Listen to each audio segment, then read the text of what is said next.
to leave now. I'm just having coffee. Manager says you're making people uncomfortable. You're trespassing. I bought this coffee 10 minutes ago. I'm not bothering Are you anyone. leaving or do I need to remove you? You're making a mistake. FBI special agent. I don't care if you're the president. You're leaving. Officer Craig Bartlett had been with the Seattle Police Department for 8 years when he walked into a situation that would destroy his career and cost the city $5.2 million. He was 33 years old, experienced enough to know better, but apparently convinced that his judgment was infallible. One Tuesday morning in a crowded downtown coffee shop, he received a call from a nervous manager about a suspicious person who didn't belong there. The suspicious person was Special Agent Jennifer Monroe, a 16-year FBI veteran sitting alone with her laptop and coffee, preparing for a meeting. What Bartlett did next, ignoring her credentials, dismissing witness testimony, and arresting her in front of dozens of morning customers, would become a textbook example of how racial profiling destroys lives and careers. Before we continue, where are you watching from? If this is your first time here, please hit that subscribe button. Stories like these need to be shared, and your support helps us bring more truth to light. Peak Street Coffee sits on the corner of 4th Avenue and Pike Street in downtown Seattle. It's the kind of place that fills up every morning with professionals grabbing their caffeine before work, lawyers, tech workers, business people, students, high ceilings, exposed brick, Edison bulbs hanging from the ceiling, and tables packed close together. It was 8:15 a.m. on a Tuesday in March. Rain tapped against the large front windows. The morning rush was in full swing. Every table was occupied.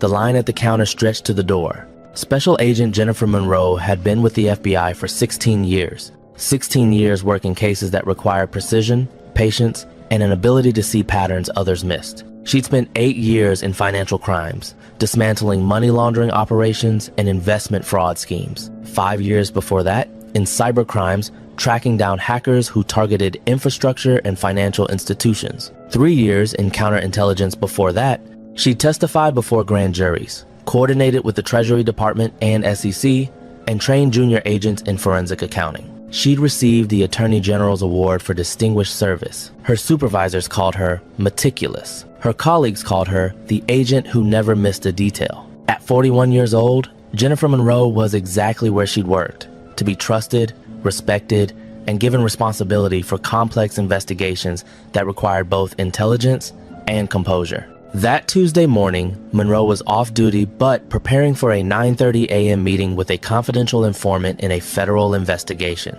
She'd arrived at Peak Street Coffee at 7:50 a.m., ordered a large black coffee and a croissant, and claimed a small table near the window. She'd opened her laptop and spent the next 20 minutes reviewing her case notes, making sure she had her questions organized. She wore dark jeans, a gray blazer over a white blouse, and low heels. Professional, but not obviously law enforcement. Her FBI credentials were in her purse on the chair next to her. Her service weapon was locked in her car. She rarely carried off-duty unless the situation required it. She looked like what she was, a professional woman having coffee before a business meeting. She'd done nothing to attract attention. She'd spoken to no one except the barista who took her order. But to one person in that coffee shop, Jennifer Monroe's presence was a problem, and that person had decided to do something about it. Dylan Kershaw was 24 years old. He'd been the assistant manager at Peak Street Coffee for 18 months, hired right out of college with a degree in hospitality management and big plans to open his own cafe someday. He was enthusiastic,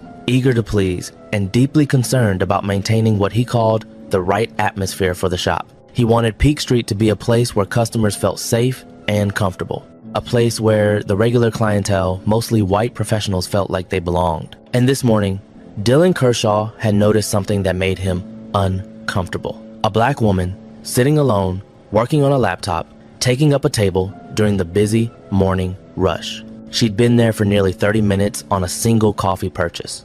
In Kershaw's mind, something didn't add up. This wasn't the usual customer. She didn't look like she fit the Peak Street profile. She must be homeless or jobless, camping out for free Wi-Fi. She was taking up space that paying customers needed. Never mind that she was a paying customer. Never mind that she was impeccably dressed. Never mind that dozens of other people in the shop had been there just as long or longer. Kershaw saw a black woman and decided she didn't belong. He watched her for 10 more minutes, working up the courage to do something about it. Then he pulled out his phone and called the police, non-emergency line. "Hi, I'm the manager at Peak Street Coffee on Pike Street. We have a person here who's been loitering for a long time and making customers uncomfortable. Could you send an officer? The dispatcher asked standard questions. Is the person being threatening? Causing a disturbance? No, but she's been here a really long time and she's making people uncomfortable just by being here. Is she a paying customer? Kershaw hesitated. She bought a coffee, but that was like 30 minutes ago. Has she violated any store policies? Not exactly, but I need her to leave. The call was logged. A unit was dispatched. Officer Craig Bartlett responded. Do you think managers should face consequences for calling police on customers based on racial bias? Drop your answer below. Craig Bartlett had been with the Seattle Police Department for 8 years. In that time, he'd compiled a record that should have raised red flags at every level of supervision. 11 complaints. 11. 8 of them involved allegations of racial profiling or excessive force against people of color. 3 had been sustained, resulting in written reprimands and mandatory retraining. The other 8 had been closed with insufficient evidence, or not sustained findings, despite witness statements and circumstantial evidence. Bartlett had a pattern. He responded aggressively to calls involving people of color in spaces where he didn't think they belonged. A black family having a barbecue in a public park, Bartlett demanded to see their permit and threatened citations when they questioned his authority. A Hispanic teenager skateboarding near a shopping center, Bartlett detained him for 45 minutes, searching his backpack without consent.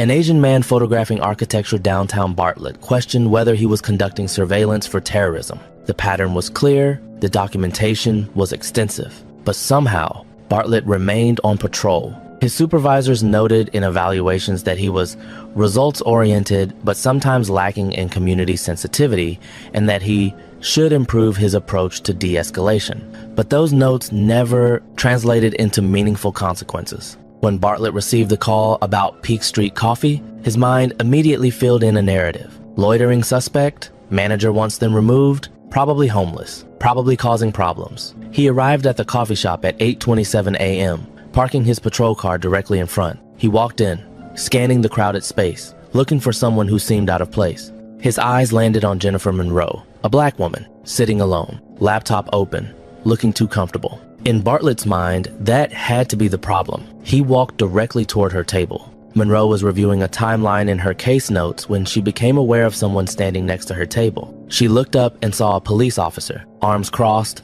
staring down at her. You need to leave. Now. Monroe blinked, confused. Excuse me? I'm just having coffee. This is private property. You're trespassing. Trespassing? Monroe gestured to her coffee cup. I'm a paying customer. I bought this coffee 10 minutes ago. That was a lie. It had been 35 minutes, and the cup was nearly empty, but Monroe didn't think she needed to justify how long she'd been sitting there. Bartlett's jaw tightened. The manager called, said you're making people uncomfortable. Time to go. Monroe looked around. No one was even looking at her. The shop was full of people working on laptops, having conversations, sitting alone. Making people uncomfortable? I'm sitting here reading. I haven't done anything.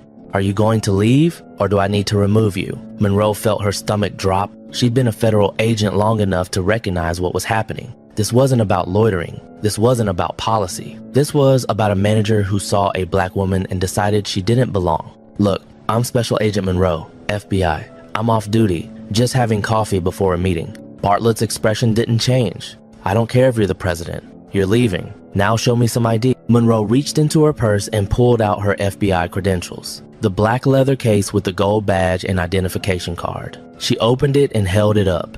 Here, FBI credentials. Special Agent Jennifer Monroe. Now do you understand this is a mistake? Bartlett glanced at the badge. His expression hardened. Anyone can print a fake badge. Stand up and put your hands behind your back. The coffee shop had gone quiet. Conversation stopped. People turned to stare. Phones came out. Monroe's voice remained calm, but the edge was unmistakable. Officer, that is a legitimate federal credential. You can verify it with one phone call to the Seattle FBI field office. I'm asking you to do that before this goes any further. Stand up now. I'm not standing up. I'm a federal agent. I've committed no crime. I've violated no policy, and you have no legal authority to remove me. This is where bias becomes impenetrable. Officer Bartlett had responded to a call about a black woman in a coffee shop. When he arrived, he saw a black woman in a coffee shop. In his mind, that confirmed the complaint. Every piece of evidence after that, the credentials, the calm demeanor, The professional appearance was filtered through his initial assumption. He wasn't looking at an FBI agent. He was looking at someone trying to avoid arrest. Should officers be required to verify federal credentials before making arrests in non-emergency situations? Let me know what you think. Monroe knew she had a choice. She could continue to assert her rights and risk this escalating to violence. Or she could comply, let this catastrophic mistake play out, and deal with the consequences later. She chose documentation over resistance. "I'm complying under protest," Monroe said, her voice loud enough for everyone in the shop to hear. "I am Special Agent Jennifer Monroe, FBI. This officer is arresting me for sitting in a coffee shop. Everyone here is witnessing this. Please record it." Several people were already recording. A woman near the counter pulled out her phone. A man at the next table angled his camera toward them. Monroe stood slowly, gathering her laptop and closing it. Bartlett grabbed her arm roughly. "Hands behind your back. Don't touch me like that. I'm complying. There's no need for force." Bartlett yanked her arm harder, spinning her around. He pulled her arms behind her back and snapped handcuffs on. The cuffs were tight, deliberately tight. Monroe winced but said nothing. She wouldn't give him the satisfaction. "You're under arrest for trespassing and resisting an officer." "I didn't resist. Everyone here saw that I complied. And I'm not trespassing. I'm a paying customer." The crowd had grown. Someone near the door called out, "This is wrong. She didn't do anything." Another voice, "She's been sitting there for 30 minutes. Nobody complained. She's just working on her computer." Bartlett ignored them. He marched Monroe toward the door, still handcuffed, her purse and laptop left behind on the table. Outside, Monroe saw what she'd expected. Body cameras, dash cameras, witnesses, evidence. This was all being documented. "Officer Bartlett," Monroe said, reading his nameplate, "you are arresting a federal agent without cause. You refused to verify my credentials. You used unnecessary force, and you're doing it in front of dozens of witnesses. This will end your career." Bartlett opened the back door of his patrol car. "Get in. I want your badge number, I want your supervisor's name, and I want to know who called this in. You'll get all that at the station." He guided her into the back seat, closed the door, and got behind the wheel. As he pulled away from the curb, Monroe looked back at the coffee shop. People were standing outside now, phones up, recording. The story was already spreading. Why do some officers interpret calm professionalism and federal credentials as deception? Comment your thoughts. The drive to the precinct took 12 minutes. Monroe spent it documenting everything mentally. Times, statements, actions. She testified in dozens of federal trials. She knew how to build a case. And this case was building itself. They arrived at the precinct. Bartlett walked her inside, still handcuffed, past the front desk, where a sergeant looked up with immediate concern. "Bartlett, what do you have?" "Trespassing at Peak Street Coffee." Suspect refused to leave when asked by the manager and by me. The desk sergeant stood. Did she resist? She refused to comply with a lawful order. Monroe spoke up, her voice clear and controlled. "Sergeant, I am Special Agent Jennifer Monroe, FBI. I was sitting in a coffee shop having coffee before a meeting. The manager called police because I'm black. Officer Bartlett arrested me after I showed him my federal credentials, which he dismissed as fake. I complied completely. There was no resistance. And this entire incident is on video from multiple witnesses." The desk sergeant's face went pale. "She showed you FBI credentials?" Bartlett pulled the credentials from his pocket and handed them over. Claims they're real. The sergeant examined them carefully. The badge, the ID card, the hologram, the seal. Everything about them screamed authentic. "Bartlett, these are real. They're real. I've seen enough federal credentials to know." He looked at Monroe. "Ma'am, what's your badge number?" Monroe recited it from memory. The sergeant picked up the phone. "I'm calling the FBI field office right now." The confirmation came back within 3 minutes. Special Agent Jennifer Monroe, active duty, Financial Crimes Division, 16 years of service. The sergeant hung up and turned to Bartlett, his voice dropping to something cold and dangerous. "You arrested an FBI agent for sitting in a coffee shop after she showed you her credentials." The manager said, "I don't care what the manager said. You verify before you arrest. That's basic procedure. Take those cuffs off her right now."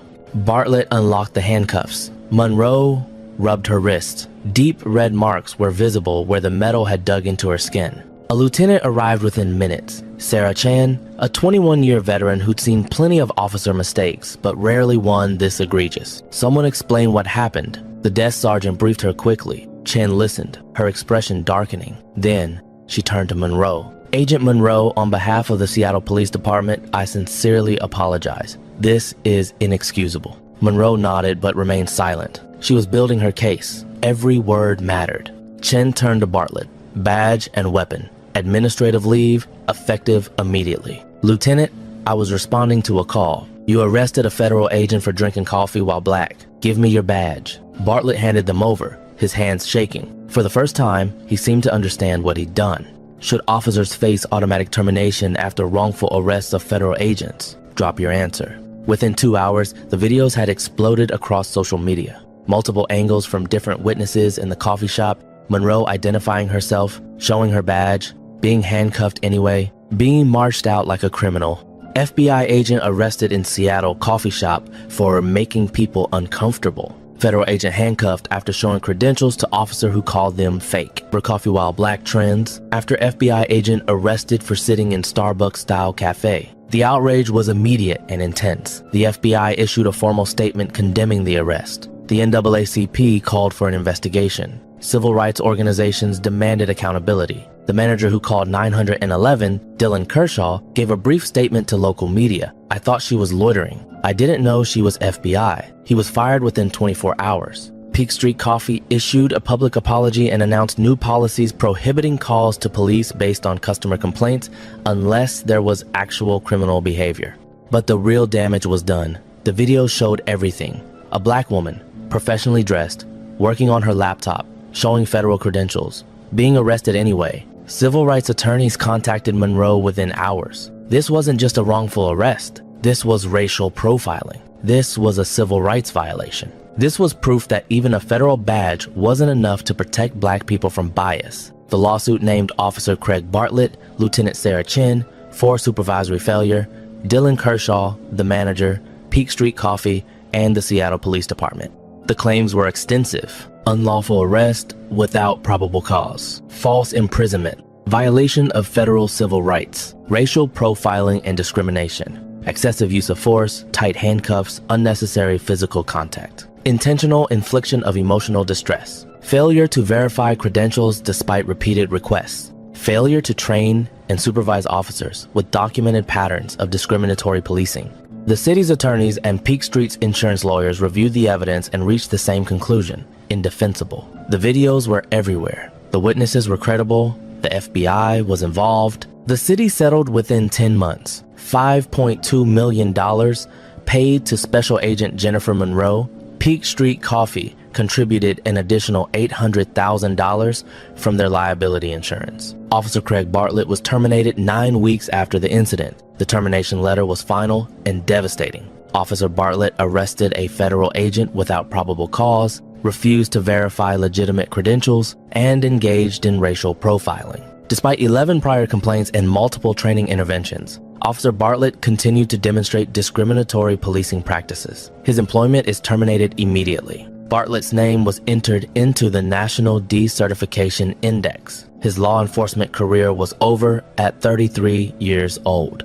Dylan Kershaw, the manager who made the call, faced his own consequences. Fired from Peak Street, named in the lawsuit, his name permanently associated with racial profiling. He issued a statement. I made a terrible mistake based on unconscious bias. I'm deeply sorry, but apologies don't undo trauma. Should businesses face financial penalties for racially motivated 911 calls? Let me know in the comments. The Seattle Police Department faced intense scrutiny. How had Bartlett, with 11 complaints over 8 years, remained on patrol? Why hadn't supervisors removed him after the 3rd complaint? The 8th? What training existed to prevent officers from arresting people for existing while black? Internal Affairs conducted a comprehensive review. The findings were damning. 11 complaints over 8 years, 3 sustained, 8 closed without meaningful investigation. Multiple witnesses in prior complaints whose statements were ignored. Training requirements completed but never assessed for effectiveness. Supervisors who noted problems in evaluations but took no action. A system that protected officers over community members. The Department of Justice opened a pattern and practice investigation. Their findings confirmed systemic failure at every level. Reforms were announced: immediate desk duty for any officer with 5 or more complaints related to discrimination. Mandatory federal credential verification before any arrest. real-time body camera review for all arrests, independent civilian oversight board with subpoena power, quarterly pattern analysis of all officer stops and arrests, flagging racial disparities, automatic federal notification when any law enforcement officer is arrested. Special Agent Jennifer Monroe testified at City Council hearings. Her testimony was powerful. I'm a federal agent with 16 years of experience. I had my credentials. I identified myself clearly. I was sitting in a coffee shop having coffee, and I was arrested because I'm black. She paused. I wasn't loitering. I was working. I wasn't causing a disturbance. I was sitting quietly. I wasn't making anyone uncomfortable except apparently a manager who couldn't imagine that a black woman in professional clothing belonged in his coffee shop. Another pause. This happens every day. To black people who don't have FBI badges, to people who don't have the resources to fight back, to people whose arrests don't make the news. If this can happen to me, with all my credentials and authority, what happens to everyone else? The room was silent. Should racial profiling in commercial spaces trigger automatic federal civil rights investigations? Drop your answer. This wasn't just a wrongful arrest. This was proof that for some people, no credential is enough when bias has made its decision. Jennifer Monroe showed her FBI badge. She identified herself verbally, clearly, repeatedly. She was professionally dressed, calmly working, violating no law, and none of it mattered. Because Officer Bartlett saw a black woman in a space where his biased mind said black women didn't belong. The badge had to be fake. The credentials had to be counterfeit. The calm professionalism had to be an act. His bias was so complete, it overrode physical evidence held in his hands. This is how systemic racism operates in everyday spaces. It's not always violent or dramatic. Sometimes it's quiet, insidious, built on assumptions that seem reasonable until examined. It's a manager who sees a black customer and assumes they're loitering. It's an officer who sees a black professional and assumes they're a criminal. It's a system that validates those assumptions until someone with power and resources fights back. And when that bias is backed by the authority to arrest, to handcuff, to remove someone from a public space, it doesn't just harm individuals. It sends a message: you don't belong here, no matter your credentials, no matter your rights, no matter your humanity. Craig Bartlett's career is over. That's justice. The city paid $5.2 million. That's accountability. Dylan Kershaw was fired. That's consequences. But money and terminations don't undo the trauma of being arrested for drinking coffee. They don't restore the dignity of being handcuffed in front of dozens of strangers. They don't erase the message that even an FBI badge isn't enough to protect you from bias. The real question is, what changes now? Do departments finally remove officers after 5 complaints instead of 11? Do businesses finally train staff to recognize their bias before calling 911? Do we finally acknowledge that making people uncomfortable often means existing while black? Because if we don't fix the systems that kept Bartlett on patrol for 8 years despite 11 complaints, if we don't address the culture that taught Kershaw to see black customers as threats, then we're just waiting for the next officer, the next manager, the next victim, the next viral video. Comment if you believe this should be law. Businesses that call police on paying customers without evidence of actual crime face mandatory civil rights review and financial penalties. And if you think these stories need to be told, if you believe accountability starts with awareness and change starts with pressure, then hit that subscribe button, because we're not stopping. We're going to keep exposing these patterns. We're going to keep demanding better. We're going to keep fighting for the FBI agents, the coffee drinkers, the ordinary people who deserve to exist in public spaces without being criminalized. This isn't just about one officer, one manager, or one agent. It's about all of us and the world we're willing to accept.